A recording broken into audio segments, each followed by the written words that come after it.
அபிராமி அந்தாதி. பாடலும் பொருளும். பாடல் 68.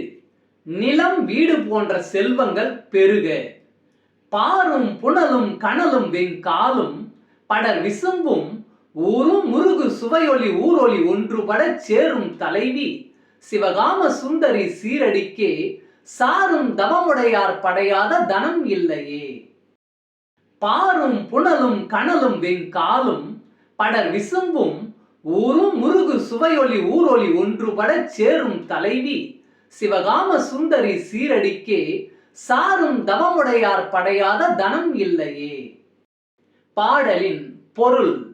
அபிராமி அன்னையே, நீயே நிலம், நீர், நெருப்பு, காற்று, ஆகாயம் என்னும் பஞ்சபூதங்களிலும் சுவை, ஒலி, ஊறு, நாற்றம் என்னும் 5 வகை தன்மைகளாய் பரவி நிற்கக்கூடிய சிவகாம சுந்தரியாவாய்.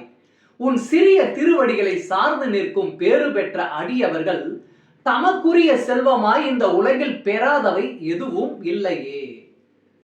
அன்பு ஆன்மீக தமிழ் அன்பர்களே, நண்பர்களே, இவ்வீடியோ பதிவினை கேட்டு இன்புற்று ஆதரவு அளித்த அனைத்து தமிழ் உள்ளங்களுக்கும் எங்கள் உள்ளம் கனிந்த நன்றி. மேலும் இப்பதிவு உங்களுக்கு பிடித்திருந்தால் லைக் மற்றும் ஷேர் செய்தும், இதுவரை இந்த சேனலுக்கு நீங்கள் சப்ஸ்கிரைப் செய்யவில்லை என்றால் சப்ஸ்கிரைப் செய்து பெல் பட்டனையும் அழுத்தி ஆதரவு அளிக்கவும் அன்புடன் கேட்டுக்கொள்கிறோம். மிக்க நன்றி. அடுத்த பதிவில் உங்களை விரைவில் சந்திக்கும் வரை உங்களிடமிருந்து விடை பெறுவது தமிழ் யூடியூப் சேனல்.